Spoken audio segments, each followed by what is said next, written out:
We are talking about SharePoint best practices for automation. We want to welcome you and as well Alberto Lugo from Puerto Rico. So hello guys. So for a change, we don't have to be totally jealous of Alberto because we have reasonably same weather right now. But when we do these kinds of things in December, I'm hating on this guy. I can tell you that. So welcome everybody. We got folks from FDA, IC, FEMA, whole bunch of folks from different areas and Department of Homeland Security, CMS, HRSA, BC, all these folks. Thank you very much for joining us. Folks from Virgin Islands. I see that. Nice. Very cool. And this will be the best briefing ever if external collaboration features of SP Online are discussed, including security ramifications. We will get to that. What do you think about that, Alberto? That's one of the topics that we're not going to go deep dive into any topic, but I can address, and definitely most of the people we work with are very careful when they are implementing a tool like this, just because of the security configurations and working with external providers. So excellent topic. It's an excellent time. If we don't, Laurel, if he doesn't get to that, smack him over the head and make him talk to you some other time. So Ken from the FAA, free lunch were included. That would be the best briefing ever. Well, sorry about your luck, Ken. If I can get clarity on how Power Apps improve upon previous Infopath usage. Ooh. We're going to address that, yes, for sure. Yeah, buddy. Marlena. All right, cool. From the VA, at least one takeaway, just one takeaway. You'll get a few. Hopefully you do. And Janika, if I learned anything I didn't already know. So Janika, I have no idea how smart you are or what you know. That's the thing. So it depends on where the bar is. I'm thinking that the bar is probably here, Alberto, if it's anything that I know. And you got a high bar there because I think Janika's got it going on. Yeah. All right, Michelle from RRB, bring the gap in SP and Teams for user adoption. All right. Gwen from Peace Corps, for cloud migration, SP 2013 to SP Online, what is the best method for archiving files which are no longer needed or outdated? I'm telling you, that's probably going to be an we're going to talk about that after this. Michael from, let's see, how can we migrate from Infopath and SP Designer to Power Apps? I think we'll talk a little bit about that. What do you think, Alberto? Yes, we will address that as well. Yep. Elizabeth from the Air Force. How can we set up an auto email when someone posts an anonymous question to leadership? That might be an off topic too, but we will make sure you get an answer to that. FAA from Matthew. How do we get, this is awesome. I love this one. How do we get the shared services IT department to approve connectors quickly? What makes them motivated to help us? Matthew, that's an internal FAA problem. And I think that free lunch that the other person was will motivate them. There you go. Free lunches. That's it. Drew from Space Force. How do you automatically update a list using data from external system or an uploaded Excel file? Ooh, I think that might be one of those you want to address offline. Oscar from FDIC. SharePoint permissions can be fragile. Please discuss how automated Power Apps handle permissions and any best practices. So let me say something before we move on. I have seen a few questions from the security standpoint with the FDIC. I'll try to answer them while we go through the presentation, but if not, we will love to take the conversation outside of the meeting, just for the purpose of discussing security issues with you guys and see how can we help you. Yep. And Hang, when would be the best time to begin using automation? Yes. Let me answer that right now. Right now, baby. Now. Chris from Border Patrol. What is Power Apps poor at? I love that question. So what is it not good at? Richard, removing SharePoint web part title names. No idea what that means, but I'm sure you do. That sounds like a pet peeve to me. Dawn, FAA. Options for moving content from existing pages and new sites, including customized workflows, etc. Love it. If we don't get to the details of those, enough for you. I can tell you how much it costs to talk to Alberto and his team. How much does it cost, Alberto? It's called zero. Nada. Nothing. All right. So the session agenda today, we'll tell you a little bit about get you introduced to Alberto a little bit more. We'll talk about what some of your issues and challenges are and some best practices for how you can accomplish where you want to go. We will be talking throughout this whole thing with Q&A. We have a ton of people here. There's 218 people here right now. So if everybody asks a question, I can guarantee you we're not going to make it through in 40 minutes. But we will make sure that you get the follow-up that you need. Right, Alberto? Yes, that's correct. All right. So we'll make sure that's happening. If you've been living under a rock and you don't know how Zoom works, well, I'm sorry. Anyway, you can participate. You can raise your hand. You can chat. You can do the Q&A. You can even make us bigger or smaller. If you have something offline that you want to take, Gov support at invidgroup.com will get you the answer that you need from Alberto's team. Briefing controls. You can go up to that little doodah up top and pick how you want to view us. And real quick, a disclaimer, we are not GSA. We don't pretend to be GSA, and this is provided for informational purposes only. And it's not saying you have to buy from anybody, including Invid. So this is what GSA we do for them, because this is what we've done with them. So that's what we say. So why are you here today? Because you can participate if you want to. If you don't want to, you can be a wallflower. That's okay. We don't judge. But if you do want to participate, tell us who you are and why you're here. You want to learn about SharePoint? I'm a SharePoint user. I'm a program manager responsible for my team's usage. I'm in procurement. I'm interested in learning about Invid. Everybody ought to check that. Or my boss made me come. So there you go. We'll find out about that. And let's talk about Invid while these folks are churning that out. And we do already have some questions, so we'll do our best to get to that. And one of the questions is probably, hold on. Oh, Austin, Texas. One of the questions we probably have is are you going to be putting out the information as far as the presentation? And there you go. I got that one. So tell us about you at Invid Group. How'd you get started? So thank you. As you mentioned before, we're based in Puerto Rico. We have offices in Bristol City, and we are a full service IT company specializing in software development and SharePoint consulting.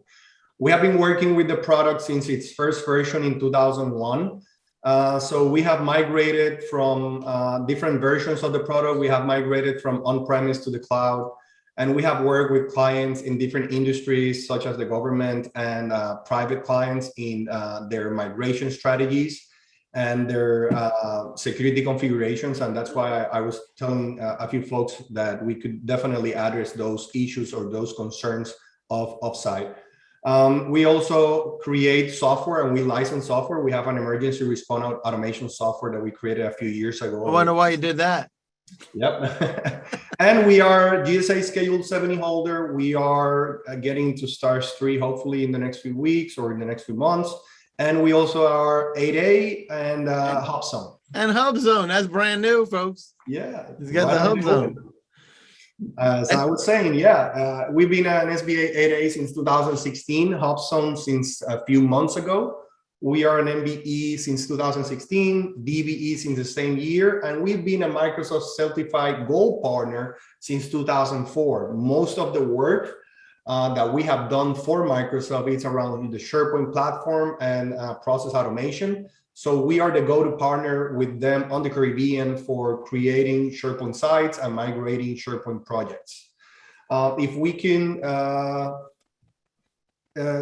define what we do in 4 different services, I would say that we do enterprise software, we do mobile applications, web portals, and intranets. And we are talking today about specifically intranets and extranets, and maybe a little bit about web portals using SharePoint. And so not only is it like a super snappy dresser, guys, he always makes me look bad when I'm here, but he's 20 years with SharePoint. So that's like forever.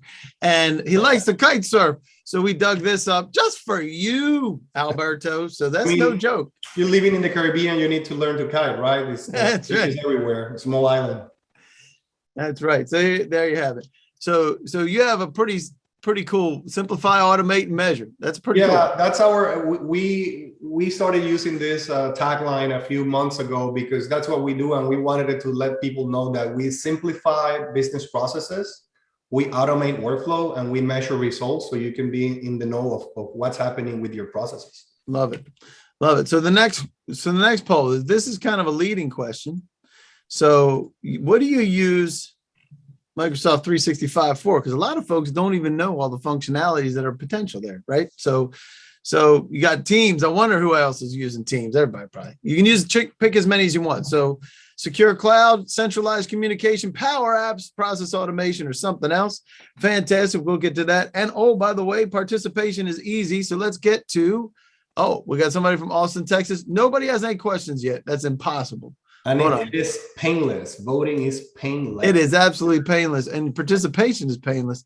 We got a whole bunch. We got, here's one. Carlos from San Juan. He's with the VA. That's cool. He's a neighbor. All right. So there you go. We'll make sure you get that. Paula from Frederick. All right. Fantastic. Any questions yet before we get into it? All right. We're gonna get you cooking. We do have a Q&A. Are we going to cover Viva connections here? That's a great question, Devin, but we're working on a webinar specifically for Viva. That's fresh out of the oven, and we will make sure that you get that invitation in the next couple of weeks. There we go.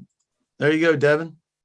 So we answered that question. All right, let's get into it while they're finishing their use of Microsoft. You can do a lot of things with Microsoft. Let's talk about what they are. Well, that's why we're here, folks. When we talk to clients, most of the time, people don't know what they are paying for. And sometimes we go to a client, they're using Microsoft Teams for collaboration, but they are also paying for Zoom or other web conferencing applications. Sometimes people are subscribed to Office 365 just for migrating Microsoft Exchange. They had like an end of life, or they were not going to buy more servers and they migrated, but they're not using the capabilities of the other software. SharePoint Online is not fully configured. That's one of the things that FDIC was talking about, maybe because a lot of people have issues with the taxonomy or the security considerations where they're going to put confidential information in a SharePoint site, so they don't use it as well as they should be using it, and they keep using file shares to share that specific content. And SharePoint can do a lot more, and you have a lot of audit tools that you can use to see what's going on with those files. But with the file share, you're not in the know of what's happening with those files. Also, they're still in SharePoint on-premise for different reasons. They are paying for Office 365, but they're still using a hybrid environment, or maybe they are using SharePoint on-premise, or they're not using Yammer, Teams, Planner, OneDrive, Stream. I've seen people, they've paying for 4 different tools, and they're not using these 4 tools. So they are using, instead of OneDrive, they're using SugarSync, or they're using Dropbox. They're not using Stream, they're using YouTube for internal purposes. They're not using Teams, they're using Zoom, and they're not using Yammer, they're using SharePoint or WhatsApp. So instead of using what they already have, that it's all integrated with one username and password that you can validate, you can audit what's happening, they're not using these tools. Or they pay a subscription for products that do the same, as I was saying. Yeah. So let's talk about collaboration. I love this part. Yeah, we have a few slides that a lot of folks are going to identify with them. Email for questions, email for sharing information, email for transferring files, even email for everything. So that's one of the biggest considerations where you're going to plan a SharePoint project. Also, documents saved locally on the computer hard disk crashes, and I see this all the time. Even people paying for OneDrive, or they're installing OneDrive in the computer, but they have older files on the desktop. And when the hard disk dies, they fail to back up all that information. This one, it's very close to heart, because even though we have SharePoint, some of the folks at the office do this. They have multiple file names for the same file because they are working on different versions of it. So folks, SharePoint allows you to do version control, and you can navigate through time and see the differences between each document when you are storing them in a file, in a document library. That's one of the biggest advantages of having a document library instead of having a file share, that you can see everything and you can see what changes folks from your office did to that document, and everything is going to be saved with the same document name. I may or may not resemble that. A lot of folks, even our office, some people do that.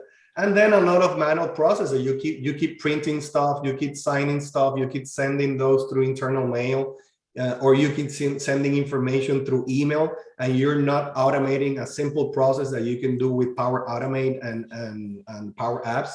And then you don't know how to measure the results, so you don't know how to improve that workflow. Yep. So this is our offer. You just have to work out loud. You have to share your information with folks. You have to share information on your intranet, on Yammer, or on Teams, so people can collaborate easier, people can find information easier, and they can collaborate in a better way. And this is another slide that we use a lot to show how the communication evolution. If you can see, we started with the dove. Carrier pigeon.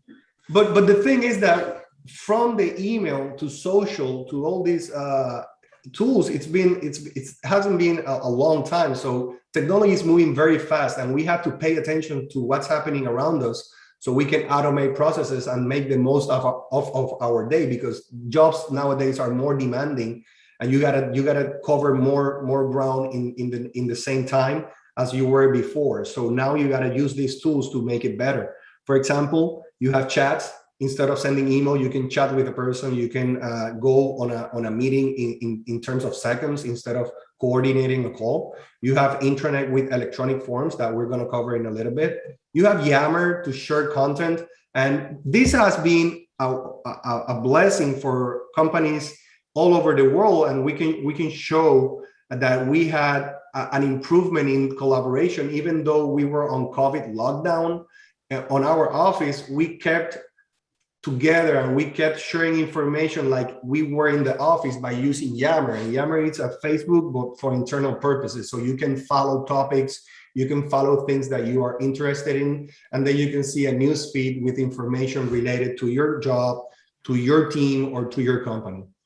Also, you have the CRM, where you can not only store information about your clients, you can store information about citizens, you can store information about people that you are working with. It doesn't have to be for sales only. And then you have the project management systems where everybody can collaborate. But most importantly, when nothing that comes out of the box fix your workflow or it's going to improve your process, you can always think of a customized solution. What we're talking here is you have the tools to automate a lot of processes without having to go and creating a software from scratch, which is a lot more expensive and it takes more time. Love it. So this is why we like SharePoint a lot. And I always compare it to a Swiss Army knife, because you have a lot of functionality and you can use it for different purposes. For example, a lot of our clients, when we go in, they're only using SharePoint for document management purposes, but they are not using collaboration. They're not storing data on lists. They're not using the web content management. But as you can see, you can have an intranet for your employees. You can have an extranet to share information with your vendors and clients.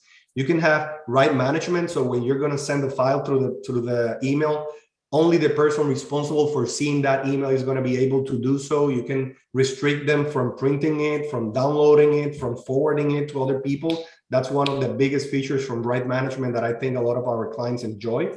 And then you can collaborate on different aspects of a document where you're creating a sales proposal or you're creating an RFP and all that. You can go into that document with your other peers and start changing different areas of the document without having to send that email with the version 1, version 2, and version 3. So that's one of the things that SharePoint, it's very malleable, that you can do all these things and you can start with a small project in a department, and then you can roll out the whole agency and start bringing other teams into the project. So you don't have to do a complete rollout of SharePoint in order for it to be successful from the get-go. Super. And like you said, there's a lot of things that right out of the gate you can start using.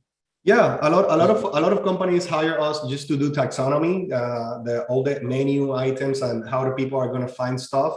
They also hire us to do the putting sexy back on SharePoint. As you can see, we're looking at a plain, simple SharePoint site. And if you go to the next slide, you're going to see how SharePoint can be beautified and converted into a collaboration tool. This is an example of one of our clients in the Dominican Republic that started with a plain vanilla SharePoint site, and now they have the most searched documents in the company because we have information.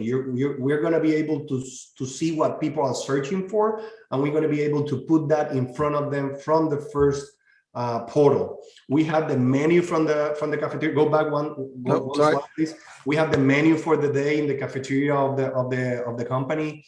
We have the birthdays for the month with our policies and procedures. We have our self-service performance evaluations for employees, and we also have an e-learning center that you can go from the first site. So as you can see, if you go back one slide even more, this is how it looks like out of the box.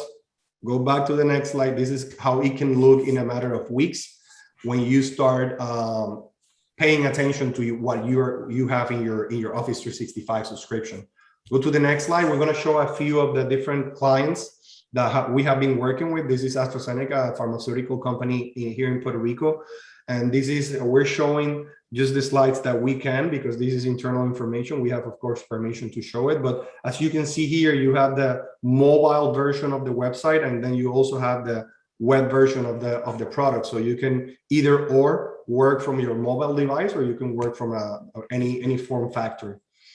This is Motor Amber, a car dealer here in Puerto Rico. And so you can see a little bit of resemblance from different clients, because we developed a product called ShareStacks, which is a set of templates that you can change and adapt to your needs. And it's very easy to implement. And we do the consulting, where you can purchase the license from us, and you can edit all the information on the internet side. Here's the Department of Health. Very important. This is not Office 365. This is we have the internet, and we also have the website on SharePoint for the Department of Health. So as you can see, they were looking for process automation. They had a lot of departments publishing content from different areas. So the technical team was very occupied trying to upload all that information. So when we consulted with them, we recommended SharePoint, because they can leverage their internal people for creating content, and they just only have to approve the workflow for that information to roll out to the website. So that's one of the biggest things for the web content management aspects of the product, the workflow capabilities. Now we're moving on a little bit for the Power Platform. We have a few people were asking about Power Platform. There's a bunch of folks asking some questions about that, and we'll get to that in just a few minutes, I promise. Yep. So we have PowerApps, which is the substitute for Infopath forms. And I know a few people have questions. I'm going to address that in a moment. We have Power Automate, which is the workflow capabilities where you can automate those Power Apps to do a lot of things, connect to line of business applications, connect to databases on the back end, and so forth. We have Power BI to visualize what you're doing either on an Excel sheet or on a dashboard. And then you have the virtual Power Virtual Agent, which is an AI-infused chatbot that will help you answer questions for your employees or your vendors in a timely manner. Yeah, I think one of the biggest things is the top part of this Power Apps is no code development tools needed. Again, I talked a little bit about this when we were talking about custom software solutions. The biggest thing out here is no code development tools. So you can go in, if you know how to use Excel, you might be able to do a few things on Power Apps, because it's click, drag and drop. And then in a few instances, you may have to code a little bit, but it's not required in order to automate processes. Mm-hmm. Skill level is writing formulas in Excel. It's not the Infopath alternative. It's the Infopath way forward, because the end of life support for Infopath ends on 2026. So if you're looking, if you have a lot of Infopath forms, you might want to start migrating those or creating those software on top of Power Apps. And I'm gonna address the Infopath thing. There's no direct way of migrating an Infopath form to Power Platform, just because it's not the same product. you may have to recreate the form on Power Platform and automate it with Power Automate. So here's to answer that question. There's no magic pill or magic button that you can press and just migrate everything from one tool to the other. The Power Automate tool is a workflow tool. It's a graphical interface. Again, you can drag and drop. You can share connections. They have hundreds of connections to Microsoft products, but they also have a common data service, which allows you to insert information in databases from line of business. So for example, if you're using a database like, I don't know, Oracle for employee management or ERP, you can definitely automate some sort of workflow using Power Automate and then push back information into those databases or legacy applications. So it's a great way to automate. You can also send emails. You can turn on, turn off things in the intranet side and so forth. And then you have third-party connectors to Salesforce, HubSpot, among hundreds, and they keep pushing more connectors every week. So when you're thinking about business intelligence, that's what we're talking about here, BI, right? Correct. Yeah. When you create a software on top of SharePoint or on top of PowerApps and Power Automate, you don't have a way to visualize what's going on other than a list on SharePoint. So if you want to go deep dive and really analyze what's happening with those records that you are saving from that Power App, you can definitely connect Power BI. You can either show a dashboard, or you can export the information to an Excel sheet that it's going to have formulas where you can analyze information. And they also have a free desktop application. Nice. And this is one of the most important things that folks were asking about earlier in workflows and how these things work, because it is a challenge, right? So developing these for use within your organization is one of the biggest challenges that you have, and making it so that you don't have to write a boatload of code and have some now new customized system, right? Let me answer a few questions here. Yeah, let's do it. We have a lot of them. When should we pick Power Automate over Power Apps? That's a great question. It's not either or, it's a complement. So you're gonna create a form, or you're gonna create a software on top of Power or Power Apps, and then you're gonna automate that product or that software with Power Automate. You're going to have a workflow. For example, you create, we're going to give a few examples in a minute, and I'm going to address that in the examples. Where are you getting these from? What did you just ask that?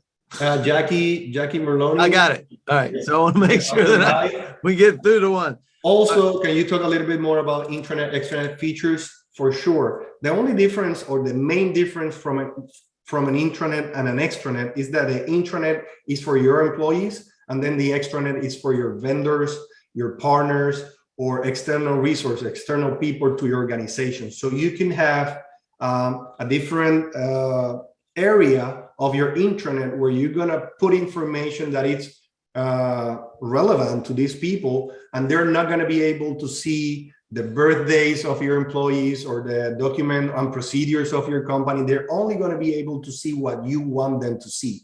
And that's why it's very important to plan your SharePoint deployment, because if you don't plan ahead, then you're going to have like a really tough time defining what's going in one place, what's going in the other place, and how can I leverage the security in order for letting people see only what they need to see. We have clients, for example, that have a lot of clients, and they put information just for them in different document libraries. Or we have a construction company that have multiple projects, and they allow the client for that specific project to see the blueprints, the progress reports, but they cannot go in and see the policies and procedures, other project data, and such. So it's just a matter of configuration when you're dealing with the intranet, extranet aspects.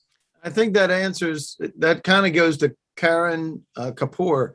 Hi, thank you for your time in advance. One, for Power Apps, is there any way to share apps with external users? And based on your experience, what do you prefer, Power Apps or Power Automation, and why? Ooh, nice. And what do your AI builder models in Power Apps? Well, for the first question, You can share apps with whoever you want, but you have to license them. That's one of the issues that Microsoft is trying to address with the partners, because not everybody wants to pay for sharing that Power App with millions of people. But for now, it's going to be a matter of licensing when you're going to share the app with whoever you want. Based on your experience, Power Apps versus Power Automation, it's the same question as before. We don't choose one versus the other. We complement the software by using Power Apps and Power Automate. And the AI builder model, I'm not quite sure of the question. If you can. So the question is, and I'm sorry, Karen, I did not see your correction.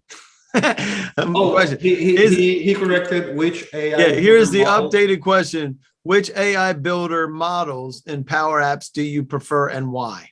I don't have a preference. I don't code anymore, so I would have to ask the team. But I can definitely ask the team, and get back to you with that. That's perfect. All right, let's do this, and then we got a poll coming up, so we'll answer some more questions in just a minute. I promise. So let's go through these business apps here. We already talked about this very fast. When you're going to develop an app versus on Power Apps and Power Automate versus creating something from scratch, you have a lot of concerns. You have budget constraints. The biggest issue is not budget most of the time. It's time and resources constraint. I don't have the people to do it, and I don't have the time to wait 1 year for a team to develop a software.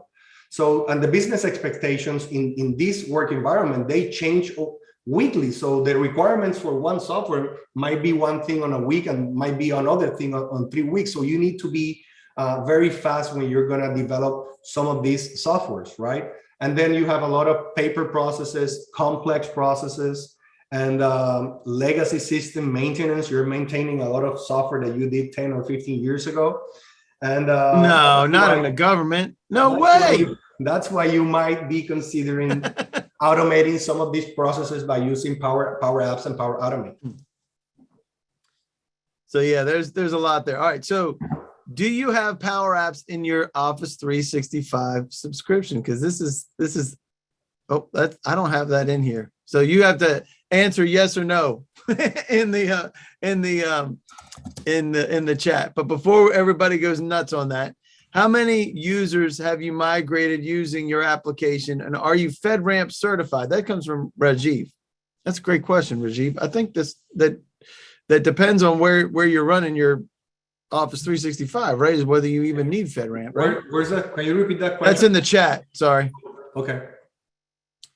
So what was the question again? The question is, how many users have you migrated using your application? I don't know. I think that depends on the situation. So in the migration area, we have migrated 5,000 users, I think up to 10,000. I'm not 100% sure. I have to double check that, but it's not with our tool. We use different tools for migration. Our tool, what allows you to do is to create a theme for your SharePoint site in a matter of days instead of weeks.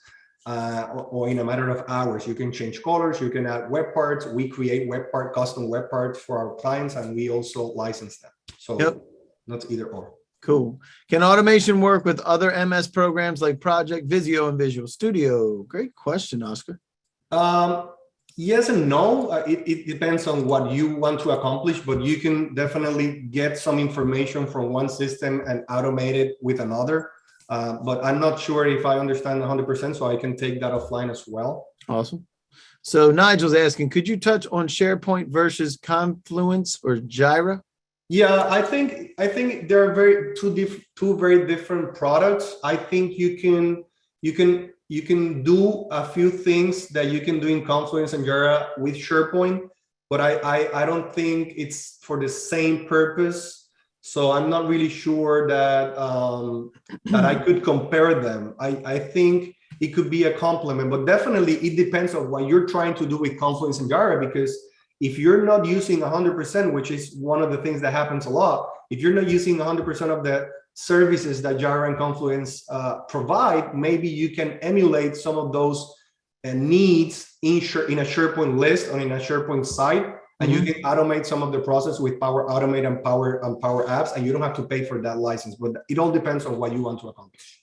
And Susan saying, will we have access to the recording and your deck? Yes, you can. In fact, you have access to the deck right there, and the recording will be coming shortly thereafter. And you answered that one, I think. I You have were another answering the question. question. Are we FedRAMP certified? We are not yet. We are in the process. All right.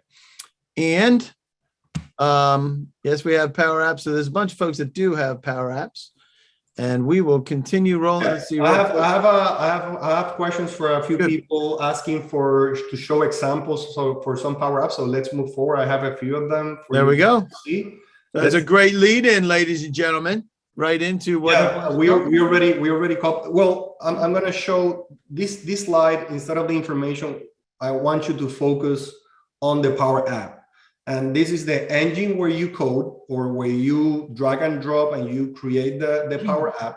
And then you can publish to a tablet, to a cell phone, or to the computer, or to Microsoft Teams. And we're going to show that in another example right away. Yep. Again, to show the different versions of the same software, you can use it on a cell phone, you can use it on a tablet or computer. Keep going. Mm-hmm. Again, a complete unique approach to building business apps. I just went out of my way in the SharePoint part and covered some of this, but easily build apps with full feature, low code, no code, connect your data with pre-built and custom connectors, enrich with other. Nope, sorry. You can connect to Dynamics, Azure, Power BI, Microsoft Flow, and Power Automate. It's not Microsoft Flow anymore.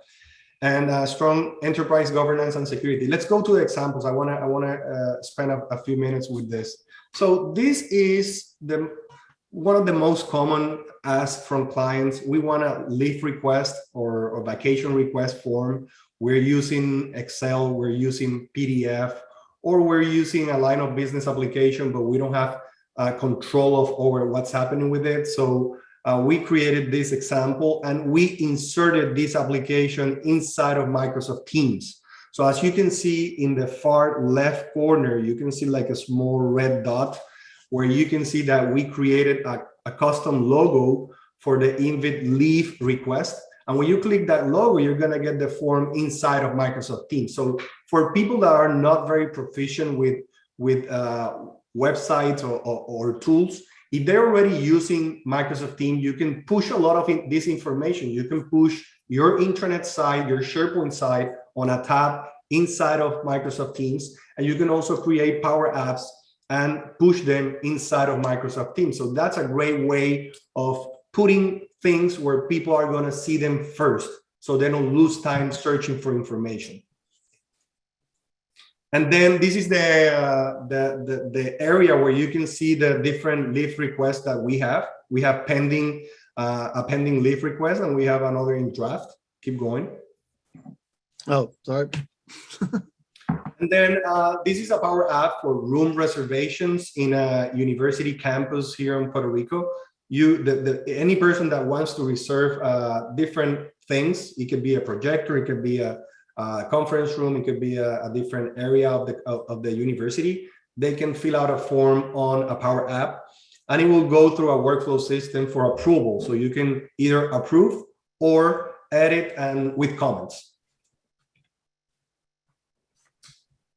Very common ask as well, device inventory Power App. So you have a lot of laptops, you have a fleet of cars, you have different things in your company or in your agency, and you want to have their tag number, who has it, how long have they have it, if you have insurance on that, or if you have warranty on that specific item.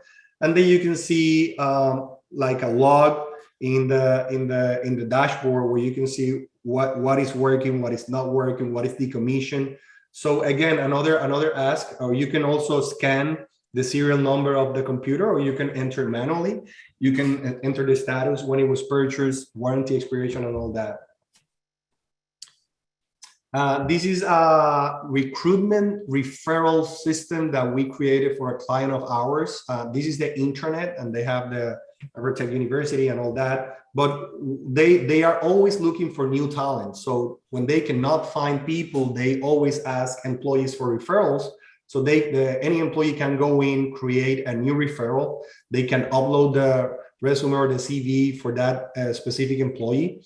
And then these are the configurations of the software. So it's the same as a custom software solution. It's just, it was faster, it was more adaptable, and we were able to show value to this specific client in a matter of a few weeks. And this is the area where you can review all the submissions and you can review the information for that candidate. And at the end, if they pick that referral, they pay the employee that did the referral like a finder's fee. Nice. Again, another example. This is another university campus, and this is for learning, for registering to different webinars or seminars. You can create the seminar here on the software. Keep going. And then you can see the different web seminars that we have to offer, and people can register.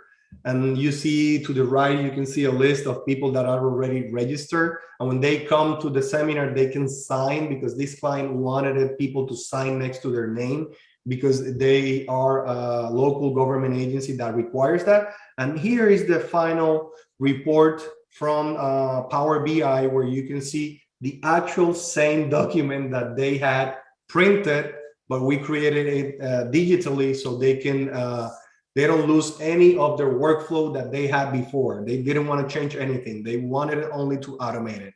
And this is a dashboard with the different courses where they were subministered and the people that came. And this is a list of the people that came with the signature to the right, where you can see their names and the signature. So I think we covered a lot there, man. Possible. I know we had 40 minutes, but we tried. I know we have a few more questions we can answer, or we can definitely give our contact information for you folks to contact us, and we can address definitely anything that you may need to cover on a call. So yeah, when do you expect a SharePoint requirement, and what do you want us to do about it? Because we wanted you to make sure that you get the information that you need, and then let us know about how you want us to contact you, or you can say, you know, hey, don't call us, we'll call you as well. But let us know if that's what you want. You upload also our capability statement where we have the contracting vehicles and everything and contact information for you. Yes, sir. I did that already. It's already there. So now here we go. In fact, if you want the rest of, if you want the capability statement, that's the second link. First link is the access to the documents themselves. Now, all right, they have power. Let's ask some questions. I want to know how you are handling security and Power App when using SharePoint as the back end. Great question. So yeah, so you can be storing the information that you gather from a Power App to a SharePoint list or to a SharePoint library, and you can hide that information from most of the users of the SharePoint site. So you're going to use that SharePoint list as a database. Mm-hmm. You can also connect the Power Platform or the Power App. You can connect it to a SQL database, which is going to be more secure. Or and then with the permissions, you can provide that application only to the people you want to, only to the people that you want. So if you want to only have the HR department using a Power App, you can definitely create a group and deliver that Power App to them, and the people in the marketing team are not going to be able to see it. So that's how you can start segmenting what people can see on Power Apps and SharePoint.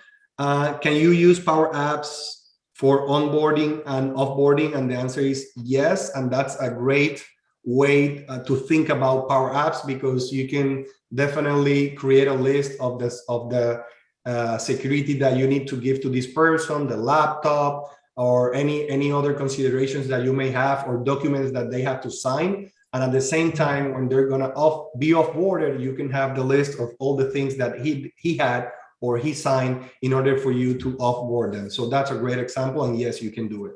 Where'd you get that from? Which one was that? This is in the chat. I was in the chat. Okay. Because I was reading the chat too.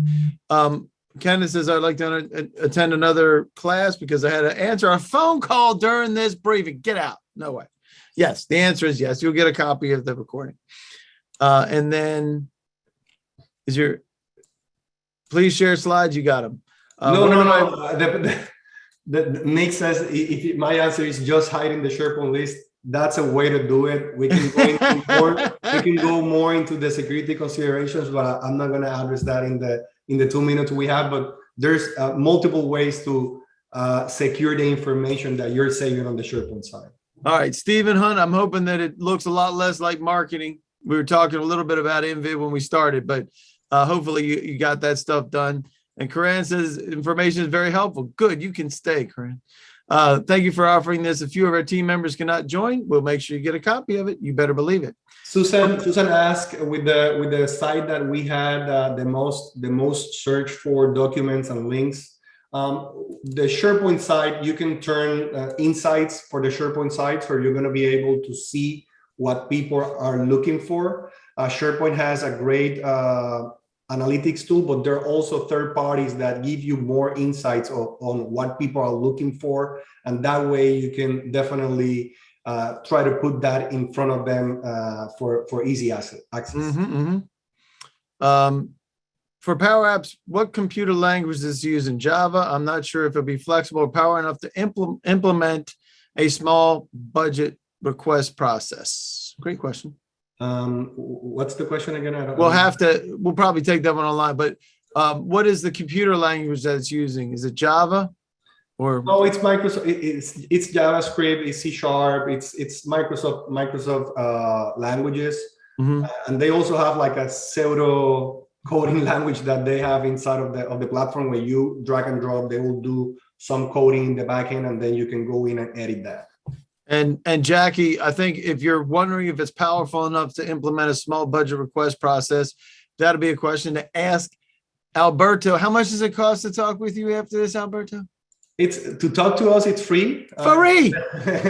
And then it's very dependable on what you want to accomplish, and we can take that also. We'll make sure we do that. I'm going to end this poll so it gets out of the way from everybody, but you will get follow-ups on that. Real quick. The employee referral is a combination of Power App with Power Automate. The thing, folks, I see a lot of confusion. Power Automate is not something that you're gonna see. It's something that it's gonna take your Power App to the next level with automation. So you saw the screens where people enter the data and the information, and then what's gonna happen in the backend is that Power Automate is gonna start shooting emails, putting information on top of other people's desktops, and really make things, automating things for the applications to work smoothly and the most error-proof possible. And Greg says either or. It's not either or. It was the two. We use the two tools for that software. And Greg says Power App equals forms, while Power Automate equals workflow. Nicely done. Nothing better than that. Nothing better than that. Yeah, Greg. Thank you so much. Nice. Be here with me next time. That's right. You know your host. Yeah. Real quick, we're gonna get into some final questions, but we want to make sure you guys get out of here so you can, because we're already over. But the first thing is plan, automate what you can. How you like that? But that's what you mentioned earlier. Planning up front makes all the difference, right, Alberto? Yes, planning it's gonna save you a lot of headaches in the implementation, and it's gonna save you a lot of time. And there's some pitfalls that then it's very difficult to go back, specifically with SharePoint. So the planning is one of the most important things for these projects to be successful. Yep. Follow best practices. Accountability matters. I don't care what's happening. Make sure you have the ability to do audit and test things and keep it locked down for the security folks, and embrace the improvement. Don't be afraid. It's not a bad thing to improve, and vet your vendors and use GSA schedules and BPAs because they can get you to you. And I mentioned this earlier, you are under no obligation to purchase from any vendor, but if you want to, here you go. You can talk to InVid.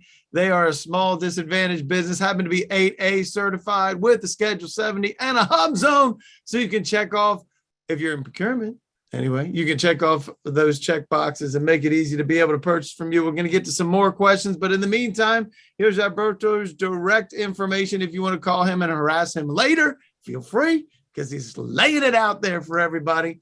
Let's get a couple more here. Related to IRM, if a doc moves across libraries, does it hold original IRM settings or does it adopt the new library's IRM settings? Woo, Devin is in it.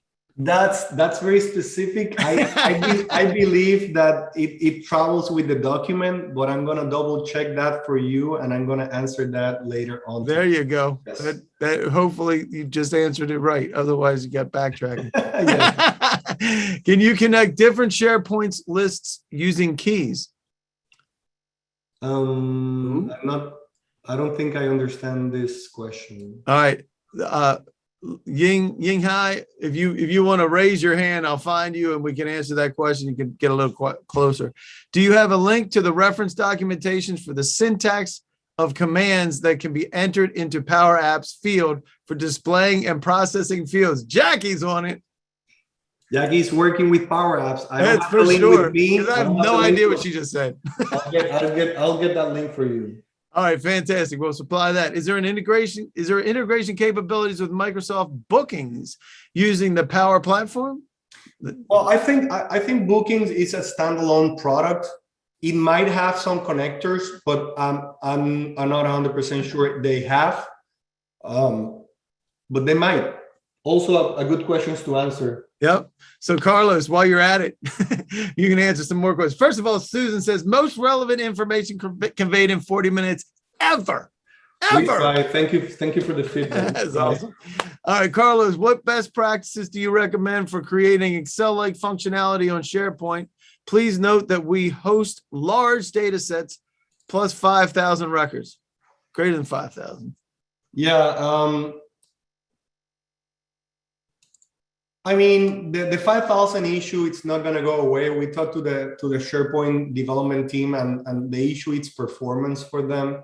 So when you're going to have large data sets, it might not be recommendable to have them on a list unless you're going to create a workflow that moves that information to another document library. Or maybe at this point, you might be looking into creating a SQL database, connecting that information. And then just you can then just show it on a custom page or custom software. But again, the 5,000 record is an issue on SharePoint, and it's not going to go away for now. Yep. So either you move information or you move to SQL. Yeah, and that's what Nick says. Delegation limitations. Booyah. Very good. You're on point. All right. So Jackie, note another issue for apps is adoption of apps by non-technical staff. Training is required and people forget to allow time for this. Yes, you are right. Doesn't matter what it is. If it's something that's something in process flow. But that's why we're trying to use the tools that they already use. Exactly. For putting information on their fingertips. And I always say, if you know how to use Facebook with each update that they do on a weekly basis, you might be able to do this too. I love it. Our team has been using and plans to continue to use PowerApps. Is there a resource that can reach out with further questions? Yes, Simon, that person is right there. So there you go. Reach out. Devin, is there an advantage to pinning the leave request app versus pinning it as a tab? Oof. I'm telling you, you're going to have a conversation with Devin and you two propeller heads can go at it. That's all I can say. It's either or. We try to put information as much as we can on the first page of the intranet, on the team's website, because people are not everybody works the same way. Some people go into the intranet, some people don't want to go into the intranet. So if you can put that information at their fingertips in everywhere they look for on a daily basis, they're going to start using it more freely. So yeah, what are some risks associated with process automation? What is performance impact when integrating process automation? Oof, that's a tall order to answer in 13 seconds, but go ahead. Well, risks and performance impact.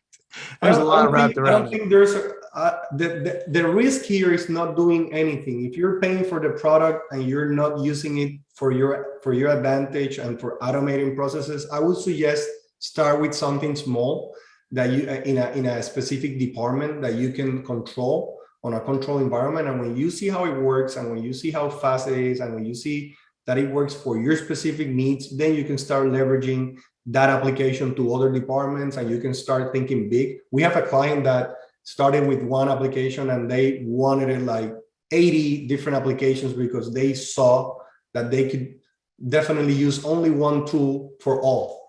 So they keep working and they keep adding different workflows and forms and migrating Infopath to Power Platform because it makes sense. But you have to start. I would suggest start small. No, that's great. That's great too as well. So regarding the site from the Dominican Republic that displayed the most current consumer information on the landing page. Yeah, they already answered that one. Oh, they did. Okay, I'm sorry. And did you order the Dataverse question too? No. Have you heard of Dataverse, and is it better to use for larger lists? That's a good question. I have no idea what you're talking about. From what I know, it is, but I haven't worked with it, so I don't have that much information on that topic. So awesome. And I don't think I see any raised hands. So I think that gets us through. Rob says, great job. Thanks for sharing. So great job. He's saying, so I know I did a great job. I think this is the golf brief with most questions we have had. I'm glad that we were able to address most of them. Again, folks, that's my contact info. I'll make sure to answer any emails or phone calls that you make. And we have a team of people that are in this chat and watching this, so we might be able to help you in different ways. Yep. And so we know we ran over. Hopefully we know it was a fire hose too, and we hope that it was beneficial for you guys. Alberto, you are the man when it comes to this stuff, especially with SharePoint. If you got any questions of whether you have a subject matter expert at your fingertips, now you know. Thank you for having me, Dave. I'm glad to be here and waiting for the next one. Yeah, man, it'll be in October. We got to let people rest after this fiscal year and craziness that's happening. Thank you all for joining us. We really appreciate it. Alberto, great as usual. We will see you next time. Reach out if you need anything else, and we'll make sure you get the answers as best we can. And if you don't get the answer you need, then make sure you reach out and get it so that you get your information from Alberto. Thanks again, guys.